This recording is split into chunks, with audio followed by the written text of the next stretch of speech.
evening. So we're really excited that everyone is here tonight. Thank you so much for joining us for another hopefully exciting, informative panel discussion with some amazing Cincinnati City Council candidates. I'm excited to share space with these individuals. Just some ground rules and expectations for us panelists as well as the attendees. Right, I didn't even think to wear anything on my lips today, and Key just comes in, it's like, I'm gonna upstage all of you. So respect is just a ground rule here. These discussions are not meant to be debates. They're just meant to be informative. And one of the reasons that I structure them that way is because I've never learned much from a presidential debate or like a congressional debate. You don't learn much. You hear a lot of nonsense. Whereas when things are kept respectful and it's just, hey, I'm informing people on what I believe and what I'm going to work towards, I think it's just much better in general. So respect is expected by everyone. And tonight we'll be discussing affordable housing and neighborhood safety. So anyone who's attending, please feel free to use the chat. Please feel free to use the Q&A to ask questions, make suggestions. This go round, we're really going to really follow you all's lead in terms of your questions and the discussion and things of that nature. So please feel free to fill up the chat and the Q&A. And before we jump into those specific topics, I'm going to ask my fellow panelists and candidates, I just mixed those two words up, to introduce themselves and to answer the question, what makes them unique and what makes them stand out as a candidate for city council? Because I think that's really important. As usual in these panelist discussions, we're going to kind of popcorn it. So I am going to throw it to my friend Key Beck. Take it away, Key. Awesome. Thank you so much. Thank you, Stacey, for hosting this. Thank you, J-Man and Bobby, for being here and having this conversation. Personally, I love this question about what makes me unique because, I think that one, I don't remember, and all the time in being born and raised here in Cincinnati, we've ever had a non-binary or transgender candidate. And so some folks may ask, well, why does that matter? Well, to me, it matters because almost half, upwards of 43% of youth experiencing homelessness identify as LGBTQ.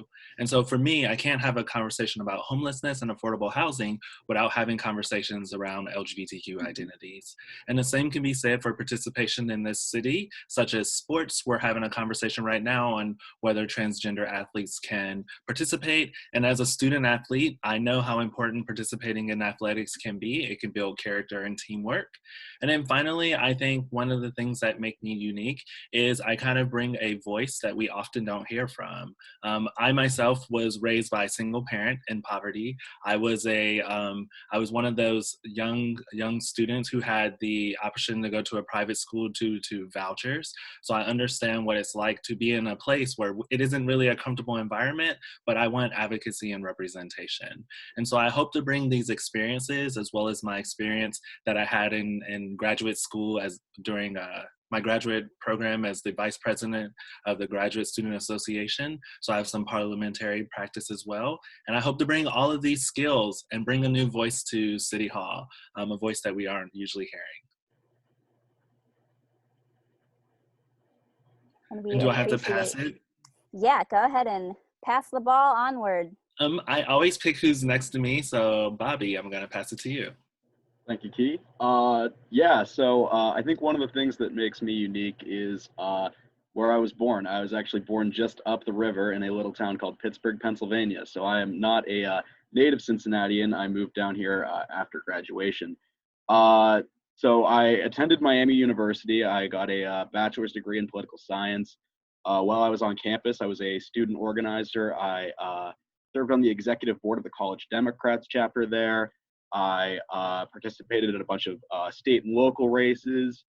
I also volunteered for the Bernie Sanders campaigns in 2016 and 2020, and politics has always just been something that I was always very keenly interested in, but the idea of being a candidate never really appealed to me. It's something that still feels a little bit weird. I always thought of myself as doing like organizing or speech writing or something more in that line of work, but definitely really excited to be doing this. So after graduating from Miami, I went to go work as a bank teller at PNC Bank. It's a job that is being rapidly automated. It was something that was always kind of a little surreal to see, like the industry basically evolve in a way that was kind of pushing workers out. But when the pandemic hit, my branch ultimately ended up getting closed, so I lost that job. And after that, I went to go work for Amazon. So I still work for Amazon today. That's what I do for a living. I'm kind of running for office in my free time here. In fact, I actually have to go work a shift right after this. I'm going to be working overnight, unloading boxes. So as far as what makes me unique as a candidate, I think that there's really nothing that's kind of makes me different from the average citizen. And I think that that's actually really important almost. I think that it's important to have somebody who is an essential worker, somebody who is a low-income renter. I'm recording this up in an attic that I live in. I pay $400 a month, so affordable housing is pretty important to me. And I think it's really important to just have like a layperson's perspective, somebody who is definitely an outsider. When you have a position that's so traditionally dominated by people who are more, I guess, in a higher class and people who have more ties to the business community and special interests, and I think you see a lot of consequences of that in the way that city policy has been running. So I really hope to bring an average layperson basically's perspective to this office. So I guess that'll be next to JMAT. Thanks, everybody. Thanks again, Stacey, for hosting. If you can all hear me well, I think there are two things in this race that maybe stand out for me, make me a little bit different than the average candidate. Is one, I grew up in an orphanage, and that's a fairly atypical experience, fortunately, for most people. But it provided me with an opportunity to see a lot of how assistance can occur, whether it was through the charity of the church or whether it was through government funding, maybe a little bit of intermingling of those things. As a white cis male, it also allowed me to grow up in an environment where I was not, the people that I grew up with were not the same skin color as me. So it was this little island where most people were people of color, and I get to witness how that reversal was as a youth, and that created great empathy for me in life, and also some great friendships, also some enemies, which occurs when you grow up as a teenager. And it shaped a lot of my views on how children should be treated, not being raised by parents, being raised by altruistic social workers that were getting paid very poorly. Maybe the only people paid worse than school teachers are social workers. And so that's one thing. So that brings a little bit of a unique perspective for me and how I look at things like affordable housing, one, our topic of the evening, how things like Lighthouse could probably use more help than they're getting here locally, and how people can all get along no matter what's really going on in life. That's something I learned. And then the second thing that's really, I think, unique, and I think to the best of my knowledge, and you all can correct me, is I'm one of two veterans running in this race. So after 9/11, I signed up and was in the U.S. Cavalry and did a tour in Baghdad back in 06 and 07. And we think that and by saying we, it's the campaign team, because I'm more of a we than an I guy, that's pretty unique, So I've got to live in other cultures that were having similar issues to what we have in Cincinnati. Maybe no fault of their own, maybe some assistance. A lot of what we did was aid over there in Baghdad in the unit that I was in Amaria in the cavalry. So seeing how you can rebuild schools and you can help with infrastructure and you can train a police force to not kill everybody and things like that. And so those, I think, are the two things for me that stand out and make me unique. And sorry if my voice is a little wobbly. I'm not good at talking about these things. They make me a little emotional. So, but at least it's real. And that's really what's important on that stuff. So those would be the two. And I guess number three is I'm a White Sox fan because I'm from Chicago, but I've lived here for 14 years. So I'm happy that baseball's back, if that matters to anybody else. So We have a White Sox fan. I have a very important question for Bobby. Does that make you a Steelers fan by nature? It absolutely does not. I am a full supporter of the Cincinnati Bengals. I believe that Joe Burrow is the man to finally turn this franchise around, and I'm really excited for next season. Hopefully we can keep him safe. Yeah, that was going to be my next point. If we could keep him uninjured, then we might have a shot there. But so far, we're not doing so great on that. That's a big part of neighborhood safety for me, is protecting that man. Protecting Joe Burrow at all costs. He is our only hope. I completely agree with that. Well, my name is Stacey Smith. A couple of things that make me unique to other candidates. I think especially in these last couple of years, not even couple of years, shoot, what are we talking? In these last few decades, and honestly, you could even trail this back for as long as race relations have been going on. I think I can offer you a unique perspective being a biracial female. I feel like that allows me oftentimes to bridge the gap when there is racial tension. And I've definitely, just grown in that sense in these last few years, particularly considering that things have been very tense. So, being a female of color, but also being like a minority of the minorities, because it's not often that you'll see multiracial candidates running. So again, as far as tensions and things of that nature are concerned, I really do believe that is a strength of mine that makes me unique to other candidates. In addition to that, and I've mentioned this before, and this is not to dog on other candidates by any means. I think it's amazing that so many candidates are really on board with expanding mental health resources in the city. Like, it warms my heart to see that darn near everyone is passionate about that. What makes me stand out in that regard, though, is that I am in that field, and that field has been my whole professional career. So I'm a licensed therapist in the state of Ohio. I've been practicing since 2015, and I currently work for a private practice agency in Finneytown, but I also work for a nonprofit community-based mental health agency as well, working primarily with children and families. So I really appreciate, again, that Cincinnati is welcoming with open arms the idea that we need more mental health resources. But I really do believe that in order to make that happen, we need someone who really has a professional clinical understanding of mental health concerns to help lead that charge. And I didn't see anyone else stepping up to the plate. So my philosophy is, if I see something wrong, I can do two things: try to change it or shut up. And I decided to put my name in the hat and try to do some good in that regard. So those are some things that make me unique to other candidates. And with that, let's jump right in. I know that folks are really interested in affordable housing. That has been like the topic of discussion in Cincinnati for a few weeks since the amendment language was brought forth and all those petitions were put forward. Douglas had asked a question earlier, and we were actually talking about this before the discussion started. It just so happens that all of us panelists tonight are in support of issue 3. That was not intentional, but I am cool with it. So that we won't have to hash the, whether it's right or whether it's wrong tonight. But I do want to kind of start by opening it up and just asking the other panelists, what are your thoughts on issue 3, particularly if it passes? What could we, as the potential sitting city council, do to make sure that the city fulfills what the voters ask for?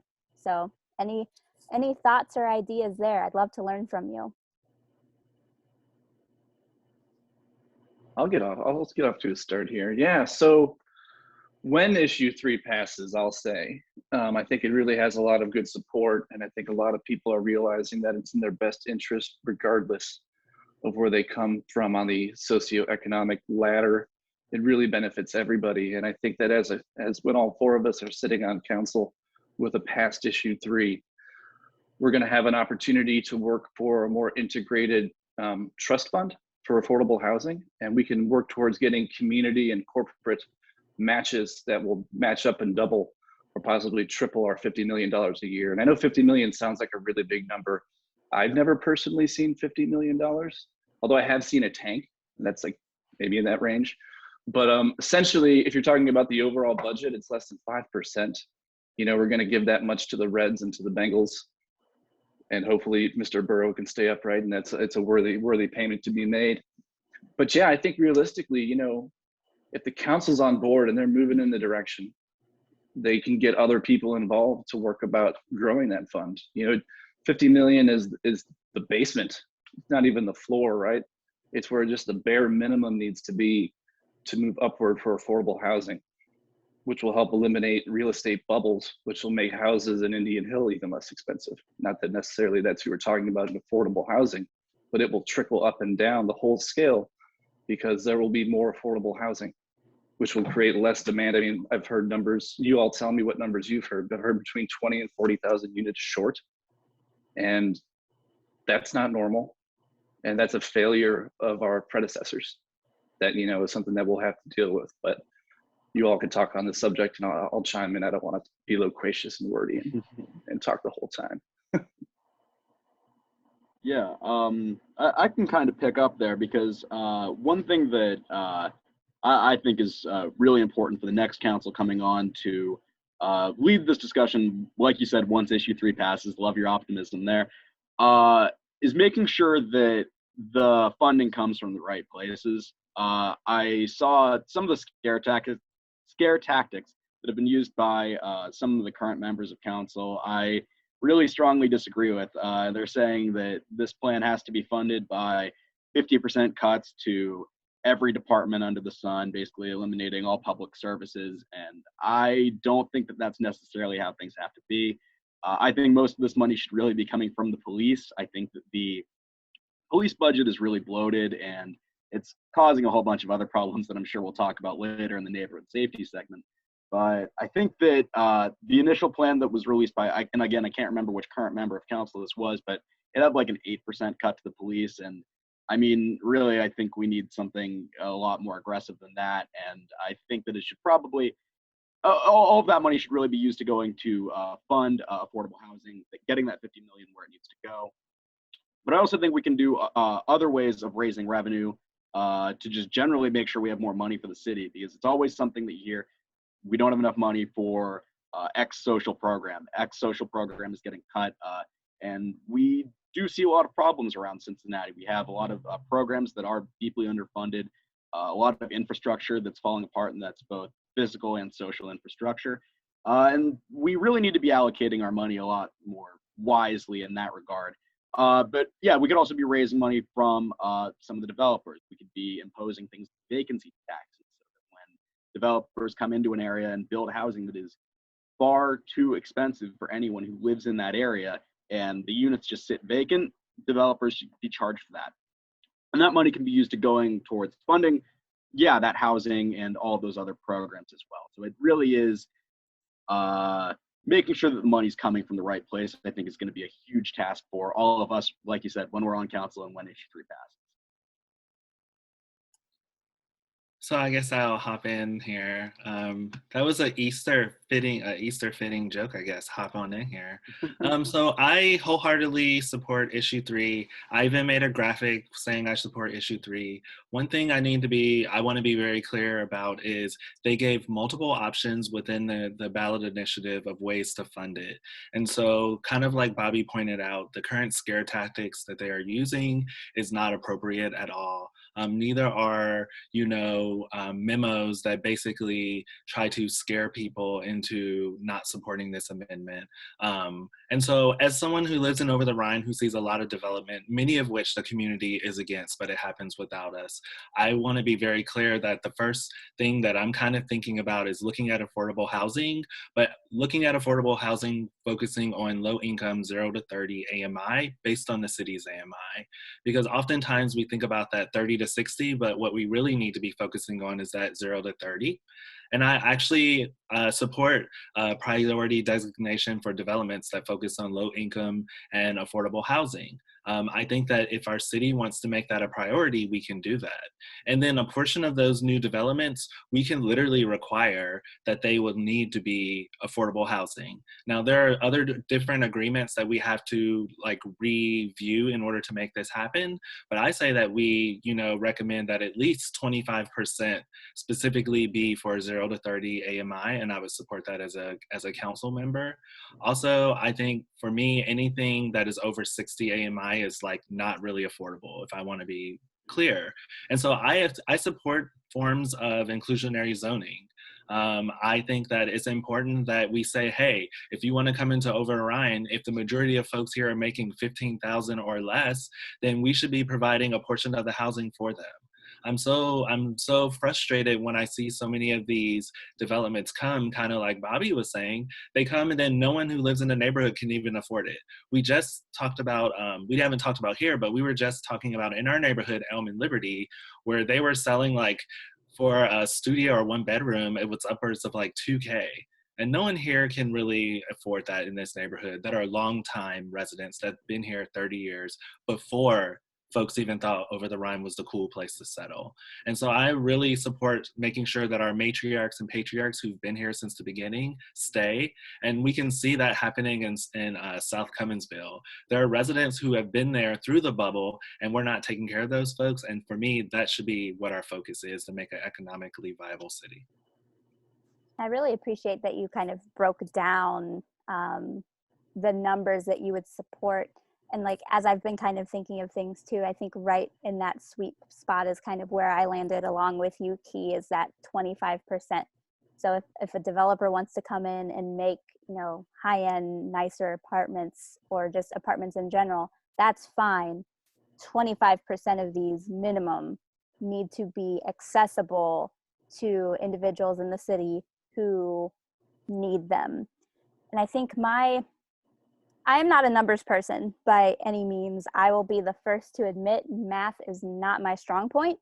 I'm good at budgeting, I'm good at finances, but not my strong suit, nor is it my area of interest. So I get really frustrated in the affordable housing and charter amendment argument. People get stuck on the $50 million that, we would be needing to put in this trust every year. And my thought is, why are we talking about the $50 million and not the people that need this housing? Let's talk about that number.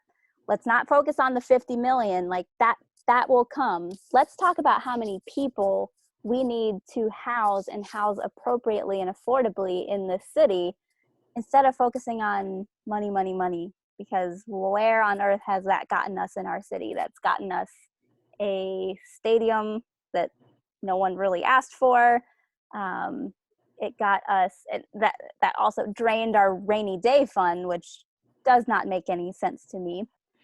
So when money comes before people, yes, people over profit, Key, thank you. When money comes before people, that's when the nonsense starts to happen.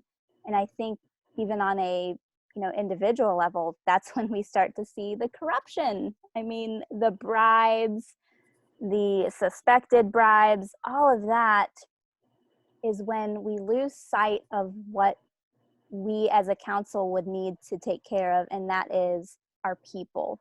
The budget is important, but the people need to come first. Another question in regards to affordable housing that I had was, I think there's this notion or this belief for some reason that the charter amendment is just for building new affordable housing units. And that's not the case. So one thing that's kind of on my radar that I would love to kind of hear more of your thoughts and perspectives on is, how can we help with our current affordable housing situations? Because earlier I mentioned on Twitter, some of them are abysmal. I work with families who are in Section 8 housing that is not up to code, not safe. It's not okay. So what can we do as a council to make sure that our current affordable housing and what we presently have is up to par? Any thoughts on that?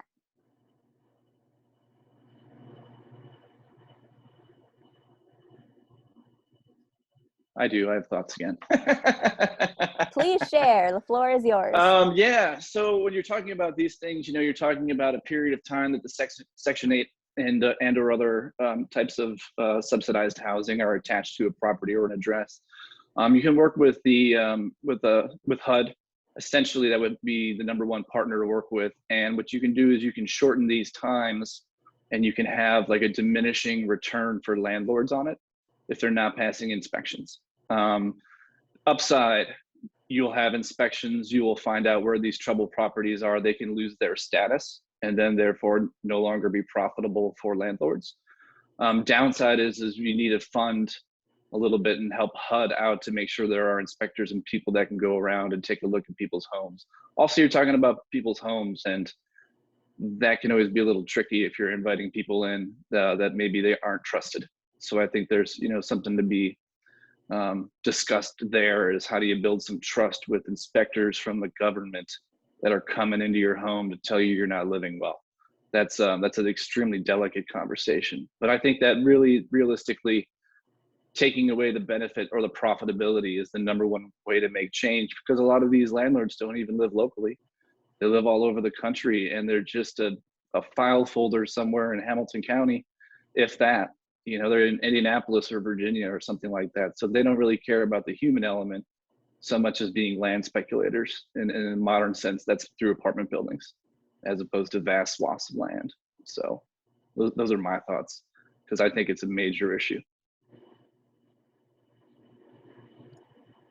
Yeah, I think for me, it's a multifold issue. I think that for many folks, when they hear affordable housing, they have this idea of what it should look like, which is like rundown and not up to par, and something that's just sub to what is market rate. And I think that there are folks who are individual landlords and realtors who are doing affordable housing on their own. And so we should encourage folks like that to get abatements so that we can help them open up more affordable housing. But then if folks aren't keeping their properties, if they're not doing upkeep, those are things that we actually need to take note of, and we need to make sure that we are having a policy that isn't punitive, though, because there are some folks who are literally struggling to keep their home up to date, and then they get all these fines, and then they're not able to pay those fines, and then next thing you know, they're then losing their home. And so I think that one of the things that I really enjoyed that we had before was these empowerment zones, where they would go to different areas that maybe are high residential, and they had specific federal programs that were helping residential home ownership. And there's some HUD programs that do that as well. But then we need to hold everyone who's land banking homes, we need to hold those accountable. We have agencies like 3CDC, for example, and I'm not trying to pick on them, but there are a bunch of properties on Vine Street that are trash, disarray, and that if folks aren't taking care of those properties, those vacant properties, they should be fined.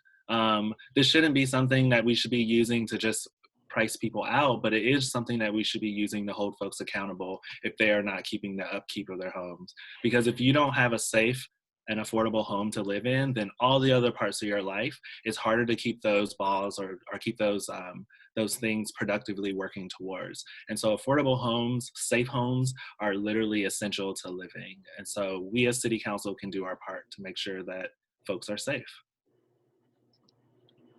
Yeah, I mean, I completely agree with all of that. And I also think that it's important to note how much of the image that we have of affordable housing as it currently stands is a consequence of deliberately imposed public policy.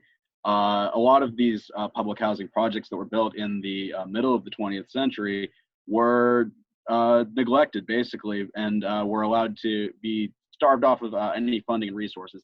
That's why I think one of the big important parts of the issue 3 is having that 50 million keep coming in year after year. Investment in affordable housing, like you said, it has to be a continued process. We have to keep making sure that we are funding these properties and making sure that they're up to date. And yeah, as more technology comes in that allows them to be more environmentally sustainable, we should make sure that they are, you know, given that access to that technology, and that's incorporated into the whole project. I think I would really want to, I like the idea when it comes to, property owners and landlords who are managing, Section 8 housing and things of that nature, where they are kind of, you know, especially for like the larger apartment complexes, they're responsible for those buildings. And they when they aren't keeping up with them, like one that really pops into my head, and I'm not meaning to attack management here, but I think of Glen Meadows over in Bond Hill. I mean, I work with families who live in those apartments, and there are constantly issues that I'm hearing are not being addressed. So I really like the idea of, hey, city council and the city of Cincinnati, we're willing to step in and really help, because it's a big undertaking to manage these properties and all of these apartments. So we're willing to help, but you got to meet some standards. If you do meet these standards, here are some incentives. How about tax abatements for landlords who are keeping up with their properties? Their tenants are happy, their tenants are healthy, their buildings are safe, the areas around their buildings are safe. They don't have, just complaint after complaint after complaint lodged against them. How about we give you a tax abatement so that you have a little bit more to work with to continue making your housing better? Like, we will feed into that if you show us that you are really focused on making your units the best that they can be. You can show us that you really want to do that. We will feed into that instead of giving abatements to these large, inaccessible, unaffordable housing units like we continue to see. So really working with these landlords. And I would also be interested in exploring, like, not necessarily in a punitive way, but cracking down, to be completely honest, when we have citizens who are living in unfavorable conditions that are not, that they're not responsible for. There was one, like my husband and I's first apartment was in Price Hill. We lived on the 6th floor and had mice. And when we went to the apartment management to let them know, we told them, and then we were like, we would like something to be done about this. And the lady literally looked at us and she was like, are you just going to stand there? Like, verbatim. And we're like, yes, until we get some confirmation that these mice are going to be dealt with. Also, they were never dealt with. So when things like that happen, that's not okay. And we as city leadership, who are supposed to be, representing people, also shouldn't stand for that as well. So I'd be interested in exploring both kind of rewards and incentives and collaboration with landlords who really want to do well, and working with, okay, how do we really, I don't want to say bring the hammer down, but how do we really put some pressure on landlords who are not willing to do that? Yeah, I wouldn't mind taking this one here. I think one of the big important things to do, as far as making sure landlords are held accountable to the tenants that they're serving, is to have a counteracting force. In current dynamics, basically, landlords have pretty much all power in any given situation. And I think one of the ways that you can start to build a countervailing power is by having tenants unions.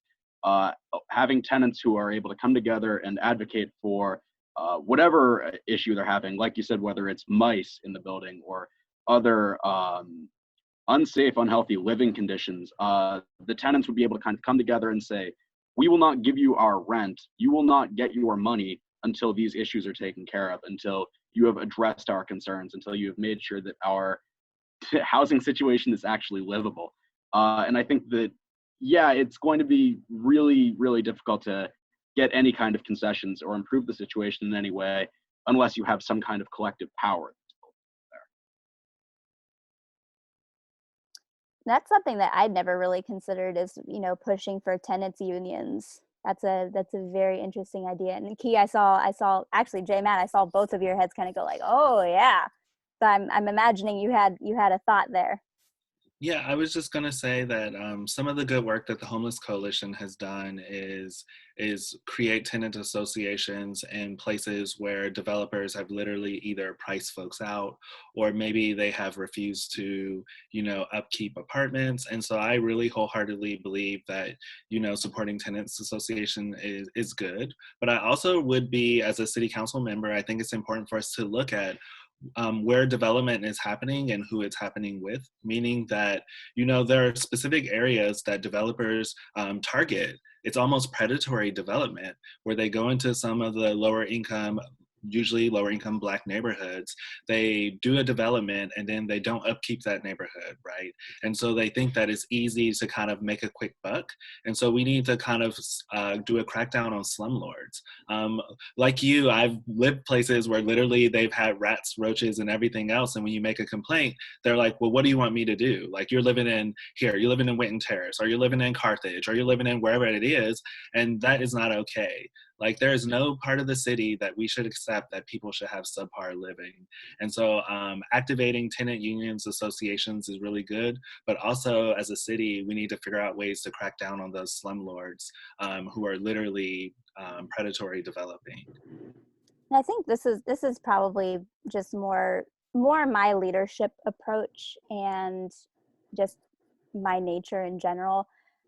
In an ideal world, I would like on council to be able to tell these landlords, even the slumlords, you know, how can we come alongside you to take your units and your property to the next level, whatever that looks like, while still keeping it affordable and accessible to your tenants who currently live there.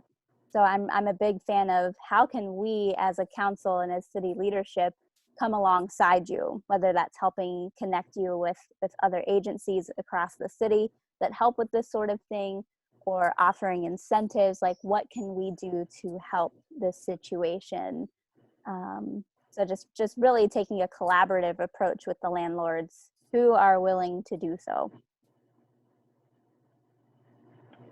Some of the budget from the police I wanted to spend, not on policing, was in the municipal building, and putting in some more tenants' rights folks, and having people have basic legal representation access, you know, not necessarily a lawyer going into court with you, but some consultations and things like that. And I think that one step too is just education for people that are living. You know, a lot of folks don't know what their right is. They've never seen them in action. You know, a lot of the low-income housing is generational at this point, and you didn't learn from your parents how to go to the landlord with a formal letter and have a bank account set up that you would withhold your rent from them and put it in a bank account and provide them the statement and things like that. You know, that's not an easy process. A lot of people don't even have bank accounts, you know, on top of that. So I think having some services in the municipal building, instead of just making it juvenile hall and other issues in there, you make it a public building where the public can go for aid. This can also have resources for landlords that are trying to do right. You know, I'm not going to say they're all bad. You know, the ones, again, you heard me say, the ones I don't really trust are the ones that are file folders and all the money's going to Indianapolis or something like that. You know, those are the ones that I don't trust so much. But there are people that are trying to make a living as a landlord. I know people that are landlords. They're good people, and they're upkeeping their homes really well. And, you know, I wish there were more people like that, but I'm with you. Like, there's a problem. How do we find the solution in between? Like, there's got to be a solution. You can't tell me people that are not living up to a basic standard, like that's affordable, because below the basic standard is not acceptable. That's just not acceptable at all. So.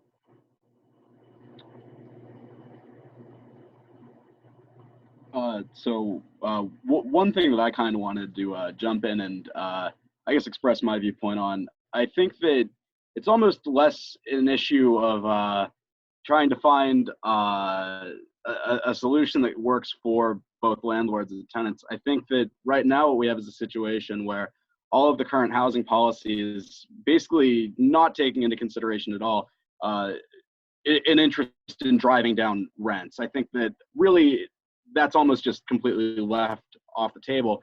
It's not, and I think that's something that all of us together could, if elected, bring to the council. But I think that what we have is really a situation where landlords want to have rents be as high as possible and tenants want rents to be as low as possible. So it's almost hard to negotiate a compromise there, and it's almost more, at least in my opinion, advocating for the interests of the renters in that situation and just making sure that rents are being driven down as low as possible as a priority, because the landlords already have their ability to exercise their interests and exercise power in towards achieving their goals. So I think that it's really almost two goals that are in conflict, and it does to me almost feel like you got to pick a side. Yeah, that is a good point. And it becomes very us versus them, which is, I feel like a lot of issues facing our city are turning into us versus them issues when they really, really should not be. And Jay, Matt, I think one of the things that really stuck out to me that you just mentioned was, how do we also help prepare citizens to be financially sustainable? Just, getting a roof over their heads that they can afford and they can sustain is one of the cornerstones to that. But what else do they need? And you're absolutely right. There are people who need to know how to open a bank account. There are people who need to know how to budget. There are people who, because of their mental health disorders, may not be capable of sustaining even affordable housing. How do we help them so that they don't end up homeless through circumstances that are beyond them? And I think an emphasis on that, like you said, is going to be really emphasizing these collaborative services that we have in our city already, but just really pushing those to the forefront and really partnering with them to make sure that the very underserved individuals can get what they need as well. In a perfect world. Go ahead. I was gonna say, I know that there are people that would volunteer their time to teach classes like that. This is not even something that needs to come from a budget and needs to be done in a place. I was a school teacher, and I'm also old enough to remember a time before No Child Left Behind. And things changed. Common Core really changed what children were taught, particularly in their formative years, more in the high school years. It really became about the core four and maybe PE. And you lost a lot of the intangible things. My father called it home economics, but like we had a little kitchen in the high school I went to, and there was a shop class, and and it's a travesty what's happened to the arts, let alone those other types of things, but like I remember being taught checkbook stuff and budgeting like all the way back in 3rd grade, and that is no longer the case to the best of my knowledge, right? And I know things have changed rapidly. And when I was in a management position at the Boca Restaurant Group, I taught these things to my staff because they didn't necessarily have the knowledge. Taught them about financial literacy, credit literacy, some, like you try to be a resource, so I know that like I've done this, and I'm not like the only altruistic person out there. Like there are people that would love to take a classroom at Cincinnati State every Tuesday and teach like adult 101 or however you want to phrase it so that it's not condescending, and like give people some tools, like heck, I'd be one of those people. I think it'd be great. I don't know who organizes it though. And maybe that's where council needs to come in and give some people a nudge and ask some people to do some work, because there's a lot of people that want to see their neighbors succeed, even if it's neighbors from across town, and I think that's real. And that can be a very impactful change. And again, me going back to the thing, like who's teaching these kids at Lighthouse this stuff?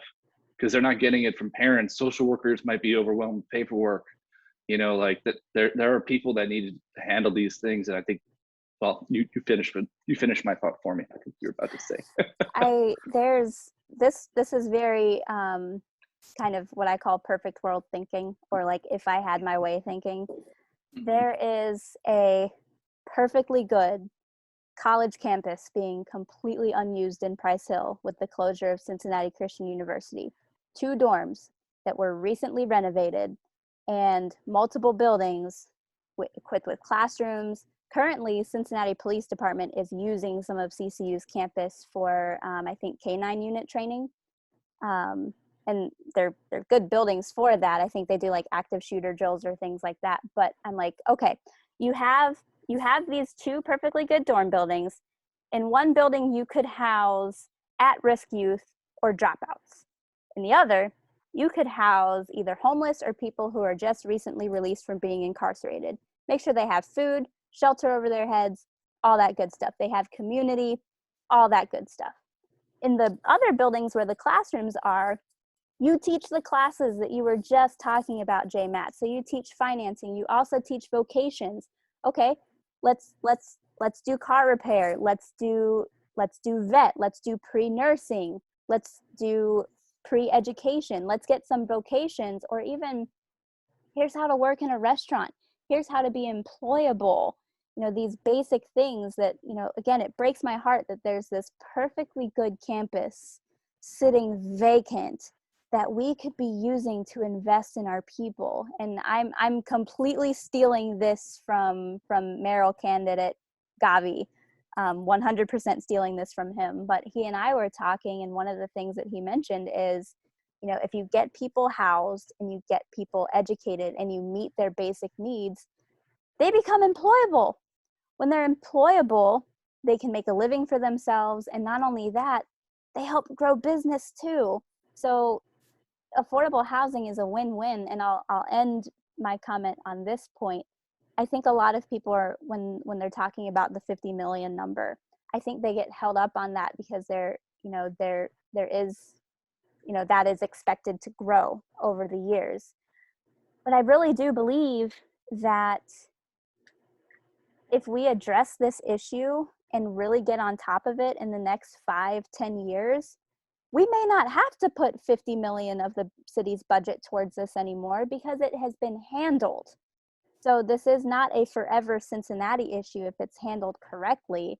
And as I always say, I think pro-action is better than reaction. And unfortunately, this charter amendment has had to come into play because there has been so little pro-action or reaction on council's parts. Bobby, is there something that you've been wanting to say? Not particularly. Okay. I completely agree with everything you said there. And yeah, I think it is really important to have those kinds of classes that allow people to really become an adult. And there was an article in the Cincinnati Enquirer just a couple of days ago that was kind of talking about the crisis that a lot of people my age, people in their early 20s who maybe, just entered adulthood and are really struggling to find good employment and good paying jobs. I mean, wages have been pretty stagnant all across America, and Cincinnati here is no different. They've only risen 29% in the last decade compared to a 43% increase in rents. And yeah, you have a situation where a lot of young people are almost not really becoming adults in the way that you really need them to socially. You have more adults now living at home than at any point, more adults living at home, or more young adults age 18 to 29 living at home now than you did at any other point in American history since the Depression. And yeah, it really almost creates it's something that really needs to be addressed, and you need to help people kind of enter that next stage of life where they can become really fully active, participating members of a healthy society. Yeah. James Allen presented a question a little while ago. So one, they're glad that we are on the same page, so that's encouraging. But their specific questions are, how do you anticipate working with council members who are kind of on the opposite end of the aisle, as well as helping citizens who are concerned about this amendment or concerned about this initiative? You know, whether or not this amendment passes, I think many of us are really going to focus on affordable housing if/when elected. And So how do we work with council members on the other side of the aisle, and how do we help citizens who are having a difficult time wrestling with this, who may be really concerned? I'll answer that very briefly, particularly the second part. I don't think that I necessarily will be, quelling concerns, but I will be listening to and understanding and giving them an opportunity to say, hey, this is going to happen regardless, and I hear your concerns. How do you think we can do it better in a way that works for you and for the individuals who this amendment is meant to serve? So kind of inviting them along as well, if they're willing. And just from leadership experience, also being a therapist, one of my strengths is working with people of opposing opinions and doing so productively and effectively. But how about you all? How would you respond to James's question? So I actually put my response in there, but I would just say, part of what my job is I'm an LGBTQ training specialist, which means that I go into youth serving organizations and I help them learn about LGBTQ cultural competency. And you may ask why I'm bringing this up is because many, many, many times I go throughout all of Ohio, sometimes in rural areas that have very opposite views of what we're trying to promote, which is LGBTQ cultural competency, right? And so one of the skills that I think that I bring to the table is meeting people where they are and starting to work from there. Because oftentimes we hear people say meet people where they are, but I think honestly that's where the work starts, because you meet where you are and you work to a solution that is best for most folks. But I do have to say that I don't really like the reach. I'm kind of radical in this notion, but I don't like this idea of like reach across the aisle rhetoric, which is that, in order to get something happening, you have to make concessions and so on and so on. Because at the end of the day, we should be representing the needs of the city, of the citizens. So if we do a proper community engagement process, we should have our true north. We should be heading towards a solution that is a collaborative solution. Yes, I'm willing to work with my fellow council members to reach that solution, but not if it comes at the expense of citizens. And so I think in that point, or in that way, I'm going to have a stance, and I believe in bringing data to support that stance. And then we can start saying, okay, we have the data, we did the work, now where can we go from here? And so that's kind of the method I would use to work with other constituents or others who can oppose the goals that I uphold. Yeah, I just want to jump in. I completely agree with everything Key just said there. I really think that the project of kind of persuading the public that affordable housing won't bite you, and persuading other members of council who maybe are less in line with my views or our collective agenda here of building affordable housing. I think it really is two different projects. I think that, if you're convincing the public is almost the easier part, because I think that once you give people the benefits of well-funded social programs, of affordable housing, of just a better, improved material conditions, they'll pretty much see that and they'll go along with it. And I think that that's almost an easier job. And yeah, I completely agree with everything Keith said there, where it is almost like you have to accept that it's a political contest. We have to, I think really the project is during the election, trying to get 9 people who are more on the same page, especially on these key issues of how, like housing, making sure that they get the right people get elected in the first place, because you can really only compromise and wiggle so much. I think it is important and not necessarily bad to try to work it, but I think that really the project is trying to get 9 people who who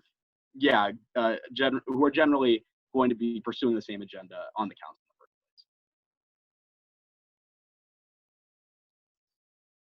I guess I would have to ask them why. And I'd have to start with why are they afraid, or why do they disagree? And I think there's really, 2 fundamental ways to look at a city council. And what is the greatest asset of Cincinnati?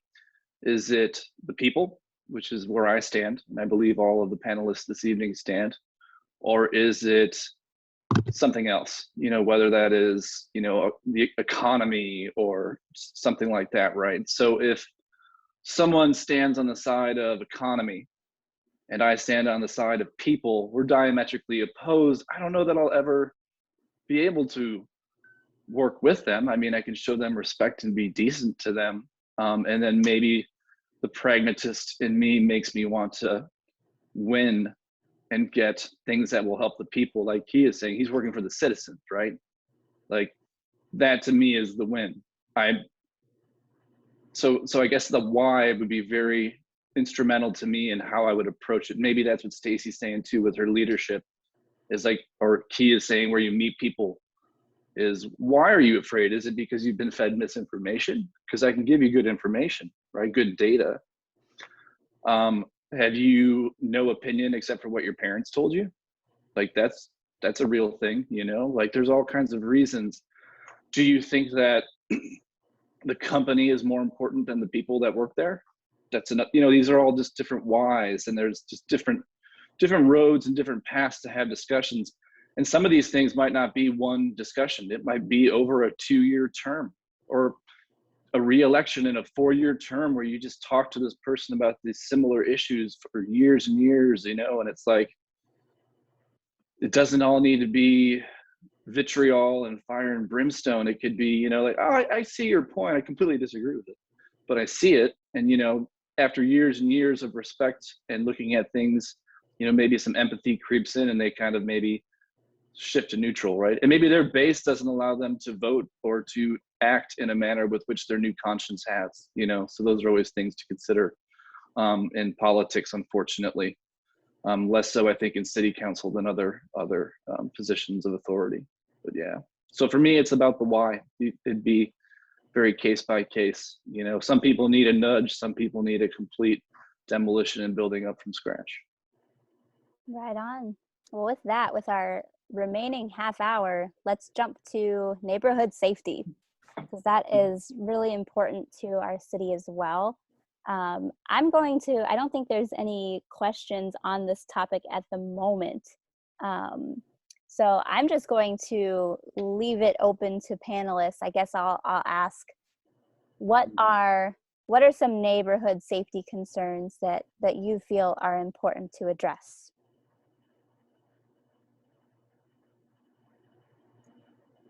If you want, I'll go ahead and jump in. Hey, so, you know, first and foremost, I think I need to say that I think it's important for us to look at the fruit that's right in front of us. And what I mean by that is right now we have some major safety issues that Asian American citizens and Pacific Islander citizens are facing. And so for me, what we need to do is first work on that.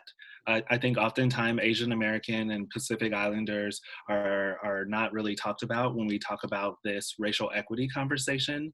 I think it's really important. And then so one of the things that I've kind of said first and foremost is, if I'm thinking about this idea of safety as a whole, I think that affordable housing is part of that conversation. As we've kind of all talked about, if you don't have your basic needs, then it's going to lead to more folks interacting with the justice system or more crime. And so one of the things that I think that is really important to me is that we kind of show an awareness for different folks who live in our communities. And so first I want to talk about Asian American safety, which I think is an awareness campaign that needs to be happening. We need to talk about when you can appreciate a culture, you're less likely to commit atrocities or oppression against said culture. And so the same way that we are hopefully going to be working towards racial equity in the Black community within the city, we should be working with Asian American and Pacific Islanders. The other thing I will say is I will be a firm person that say that I don't personally think that that police necessarily solve crime. If they did, we wouldn't have crime. Now, I'm not saying that there isn't a use for police, but I do think that there is a way that we can modify the work that the police is doing, such as I know Stacey's into, having more social workers go out to calls. When I worked at Women Helping Women, we had a program called Divert, which is what, whenever there was a domestic violence call, we send an advocate out with the officers. Because when you do that, folks are able to give more accurate, complete information. And on the other end, officers are not trained to deal with a sexual assault survivor that literally just experienced a sexual assault. And so for all violent crimes, we should have a crisis response team that is like an anti-violence crisis response team full of mental health professionals, social workers going out to different neighborhoods. And then finally, one of the things that I noticed is that folks are really concerned around crime as far as gun violence.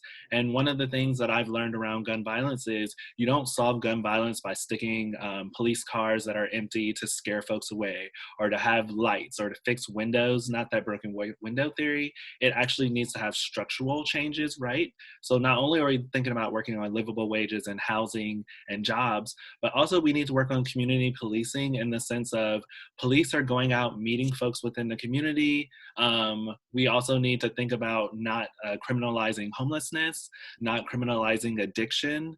And I think that when we work on some of those more systemic issues, we're actually going to see that crime is actually going to fall. Because when you have the needs, the basic needs of a human, you don't have need to do other things that are maybe more violent to each other. And so I think it's a systemic, holistic issue that I could probably get into, but those are some of the things that I would work on first.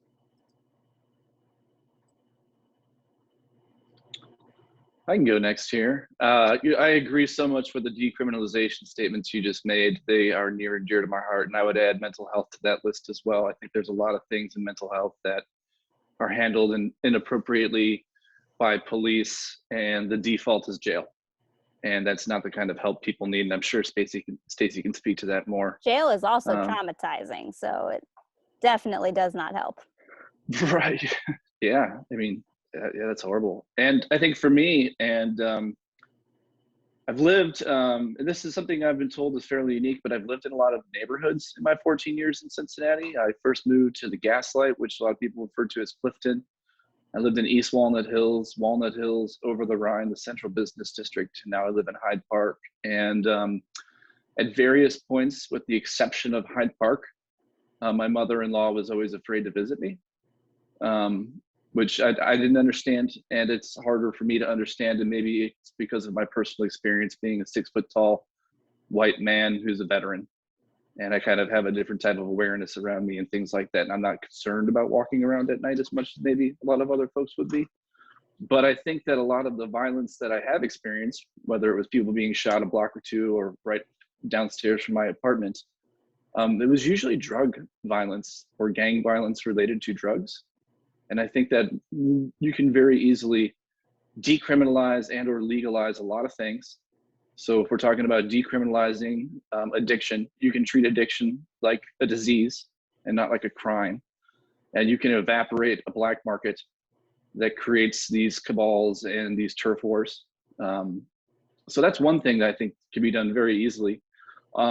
As a hopeful government employee, you could also tax those things. So it could provide resources to fund things like the Talbert House and other services that are going to help with that.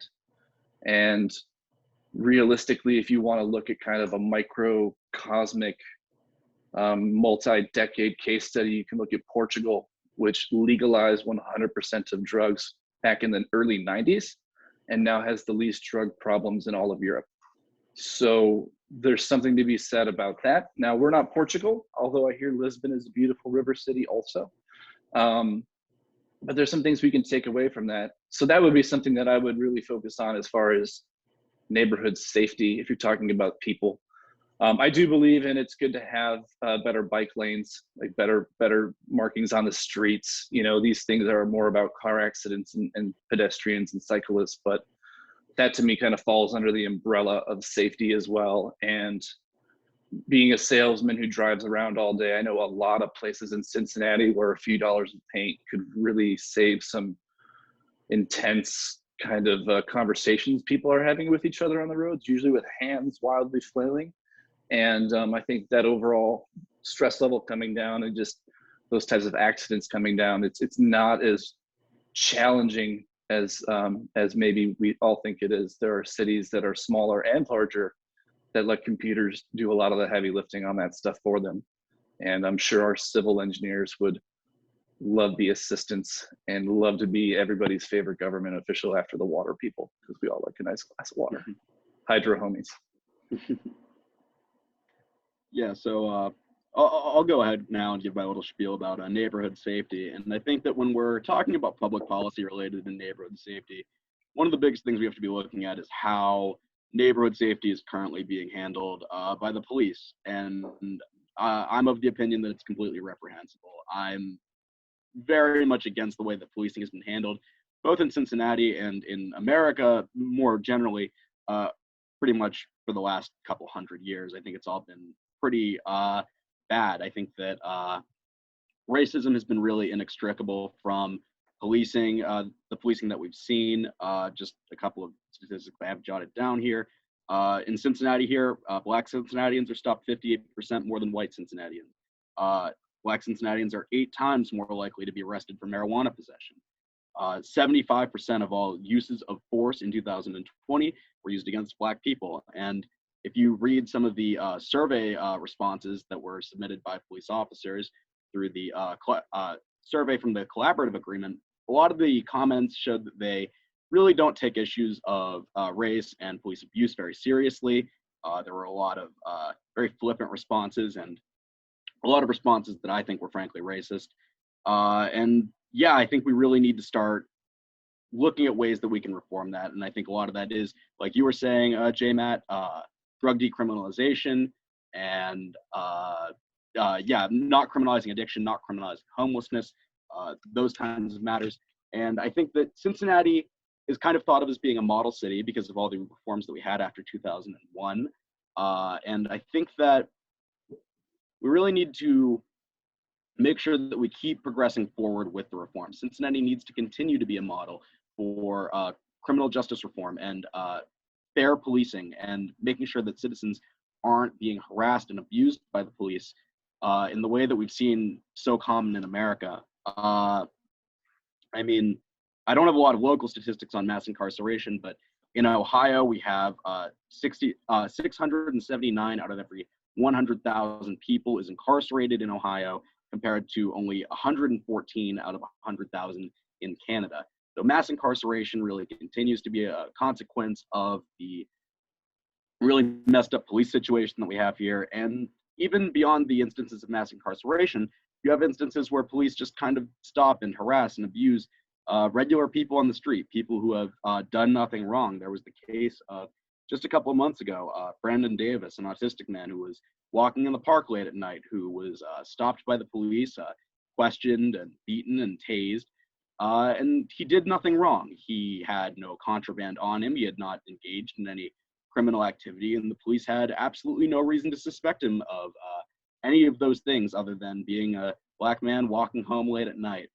And I think that you have so many of these just situations that are flying under the radar, and it's just almost completely normalized. And I think we really need to start looking for ways to reform the police, or not even reform, but start to get some concessions from the police to make sure that they're taking these issues more seriously and are serving the people rather than oppressing them. I would like to, talking about police specifically, I would like to see our police department shift from a law and order perspective to a protect and serve, because I do not think that those two things coexist. And I think right now it's a very strictly law and order versus protecting and serving. Now, I personally know some CPD police officers who are absolutely trying to protect and serve. I know police officers who have started tutoring groups in schools and libraries and have started like after school events for kids and have done like neighborhood events where it's like, come hang out, talk to the police. We'll give your kids some information on like stranger danger, safety, like these really collaborative things. And some of those officers that I know actually faced threats within the department for doing those types of things. So that goes to show you that from the top down, that's frowned upon. So we really need to be looking at officers who want to invest in their community, not so much from I'm going to patrol it, to, hey, let me walk around and make sure that everyone's okay. let us at our various districts, let's host events where we can talk to people how to prevent car break-ins instead of writing those pink tickets that they're doing that they just advertised today. I don't know what that's all about. Like, I understand what they're trying to do, but at the same time, I don't understand it. It's that kind of like mind-breaking thing. And instead, let's have public discussions on how to prevent car break-ins, or having the police train neighborhoods to have effective, safe neighborhood watches. Here's what you guys can do on your end and here's where you would maybe want to consider calling the police instead. So really equipping neighborhoods to keep themselves safe. I mean, my own neighborhood experiences frequent car break-ins. It's like every week neighbors are talking about, oh, I caught this person looking in cars on the camera, and CPD won't even see the footage that they record anymore because there's honestly nothing that they can do about it. So that being said, I think one of you made a point that, there's a feeling of ineffectiveness when it comes to police solving crimes. And I would say they also don't prevent them either. So we need to be taking some more preventative measures. So again, decriminalizing drugs. In a perfect world, I would say let's legalize marijuana in Ohio and tax the sales, and then affordable housing is funded forever and ever. Let's be real here. But more preventative measures. I would like to see a lot more focus on retention and rehabilitation of those who are incarcerated, whether they are in prison for 10 years and are on their way out, or they've been in jail for 2 nights for doing something. We need to be seeing, okay, what got this individual here, and is there anything that we can do to rehabilitate them in that way? And then I am of the belief that, and a lot of people are asking for this, just really basic things. So like making sure that our streets are well lit and are well lit through the night. Making sure that we have crossing guards at our schools in the mornings and when the children are leaving, both during the normal school day and after school, because I think they often get left out too, is the after school programs or the CRCs. Making sure that I would love to see more traffic laws enforced. I can't tell you how many incidents lately I've seen of people speeding, running red lights, turning when they're not supposed to, speeding through school zones when the lights are flashing.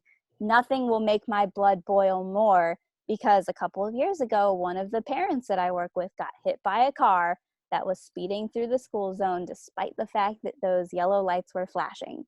So really focusing on those like really small initiatives that I don't think quite get talked about as much, making sure we have lights in as many crosswalks as possible. Again, making sure that our neighborhoods are well lit. I think these are some concerns that council could really step up to. We did have a question from Nikki that I want to make sure gets addressed. They're really encouraged that we all seem to be in sync. I try to purposefully make these discussions so that there are candidates on different aisles, because again, I feel like even if there's disagreement, the discussions can be incredibly informative. That did not happen this time, and that was not planned, but I'm cool with it. But Nikki wants to know, are there any issues that we know of that we as a panel currently disagree on?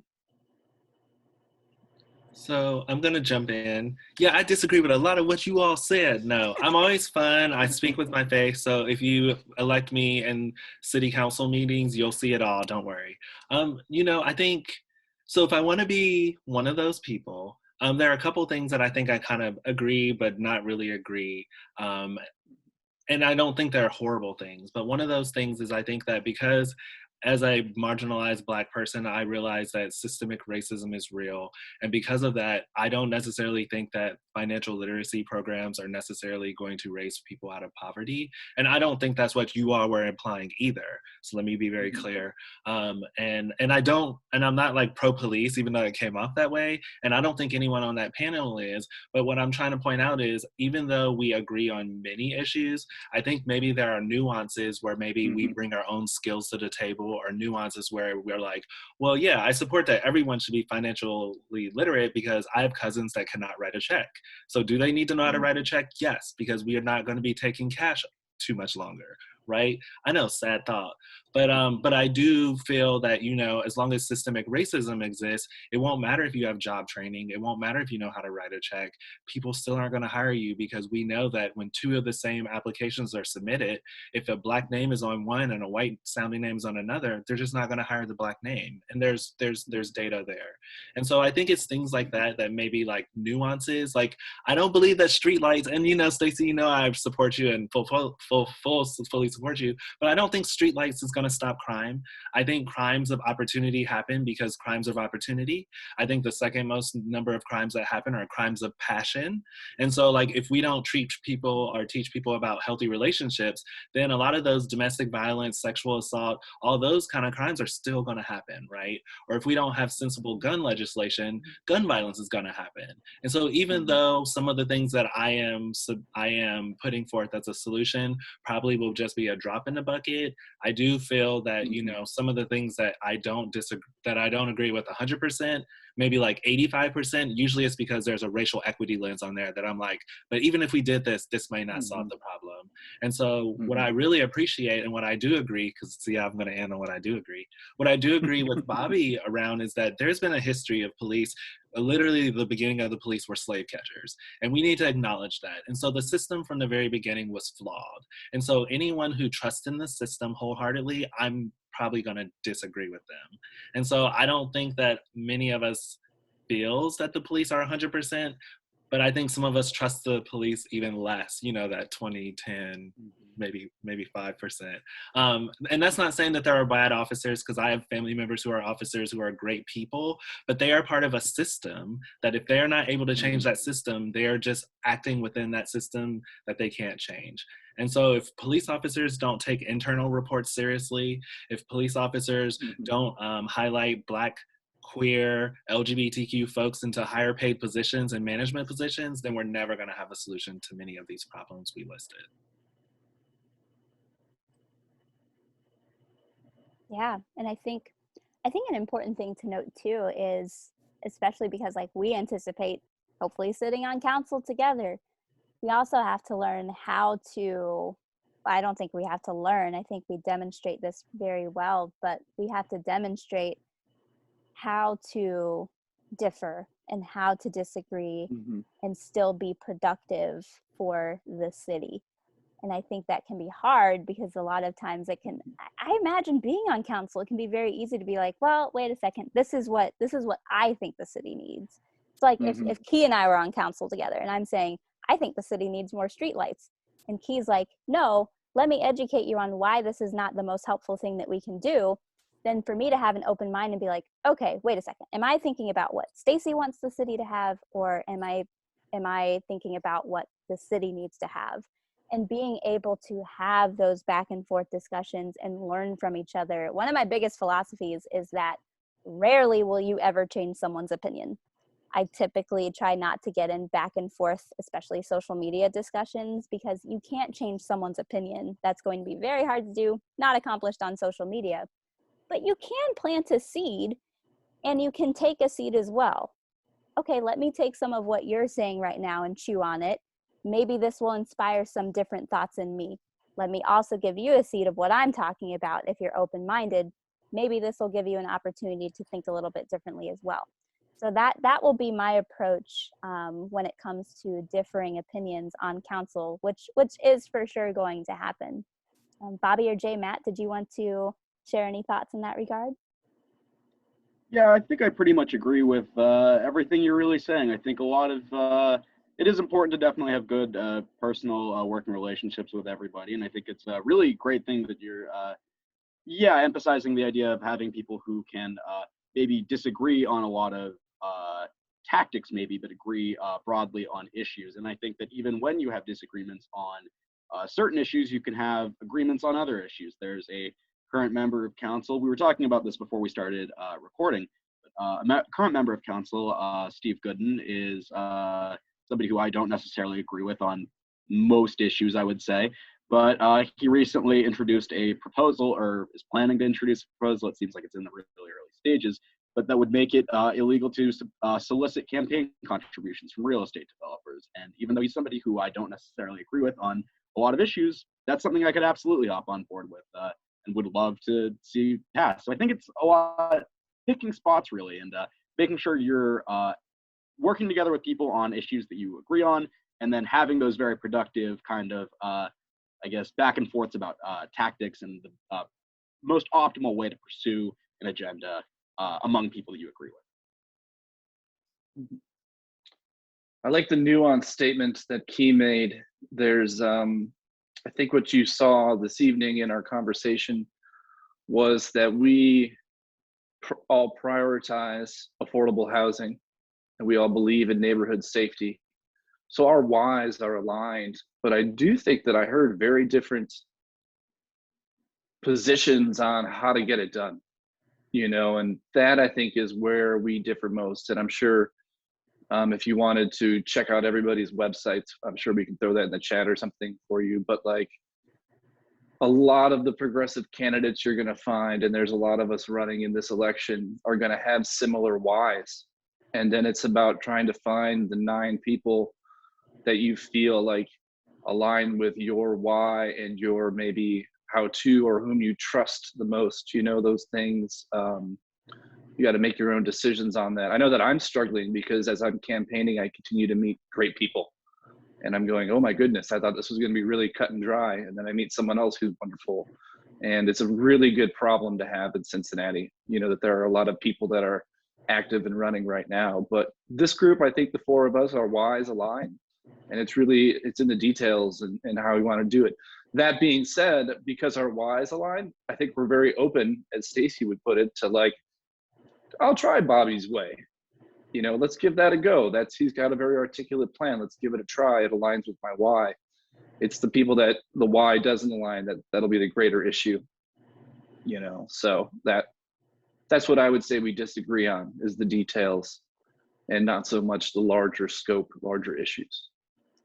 I would like to see, I think my idea of an ideal city council would be individuals who are representing our city and our populations and our neighborhoods, but are also respectively really knowledgeable and really wise in the areas that our city needs. So like, for example, we have issues, we have deficits where the LGBTQA community is not being served, they're being overlooked. How do we address that? Quebec, we need your wisdom, we need your groundwork, we need you on front and center and in a place of leadership to make this happen. Mental health issues, again, I said earlier, I think it would be ideal to have a therapist who understands the inner workings of mental health issues as well as the outer workings. To throw some other names out there, you have Cam Hardy. Do we have transit issues? He's been on the ground doing the work. He might be the most knowledgeable guy in Cincinnati on this. Maybe we should consider having him on council because this is a huge issue. We need to balance the budget. I'm sure there are candidates who understand the budget in and out and who would be great for that.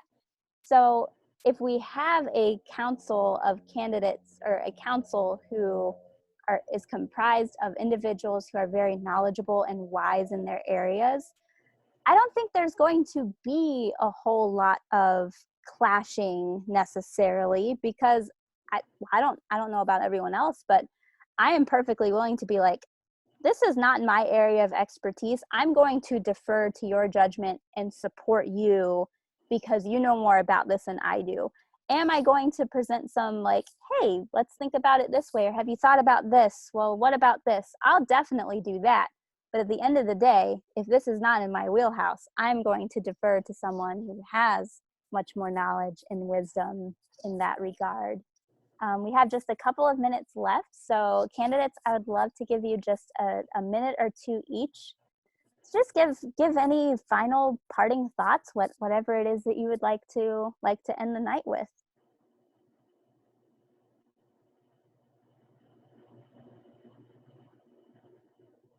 Let's go Sure, with. I'll start. Go ahead, Key. I was gonna randomly throw it to someone. I am literally that person when I don't hear anybody, I'm like, I'll raise my hand. And I want to say this has been very fruitful conversation, and I am honored to be in this panel with you all. So I look forward to working with you on council, just so you know. But if you want to support my campaign, it is votequebec.com. And it's really important for me to say that one of the things that I like to say is it's time for our city to act differently. So when you think about Quebec, you should know that I am for accessibility, I'm for accountability, I'm from community, and I'm for transparency. And so I think it's really important that that comes all the way from the top to the bottom. And so we need to be holding folks accountable. We need folks represented. We need our folks who have disabilities represented. And so that is another thing that I'm going to bring to the table is stricter ADA compliance. So know that no matter who you are, whether you're a wheelchair user, the single mom working a single job, or that person who's just making ends meet, that I will be your representative and represent you. Yeah, again, thank you so much for Stacey for hosting this and putting it together, and Key and J-Matt, thank you so much for joining this conversation. I think it's been really great and really enlightening, and I can say I personally feel like I've definitely learned a good bit about some of the proposals that we have on the table here and some of the policies we can really start to pursue. And yeah, I just really want to say if I'm summing up my campaign here, I really want to make it easier to get by in Cincinnati. I think that it's getting really hard if you don't have a lot of money. It's rent, like we said earlier, rents are going up. It's so much harder to find affordable housing. It's you have police who are going around and making life so difficult for everybody, and who are enforcing a really draconian criminal justice system that's wreaking so much havoc and violence on everybody. Yeah, and I really just want to make it easier for everyone to get by, make it easier for people who don't have a lot of money to make ends meet here in Cincinnati. So if you want to support me, check out bobbyforcincy.com. That's also our social media ads and everything. So yeah, thank you so much for hosting this. Guess that puts me up next. Thanks everybody for doing this. I've got only 4% battery life left, so this timing is immaculate.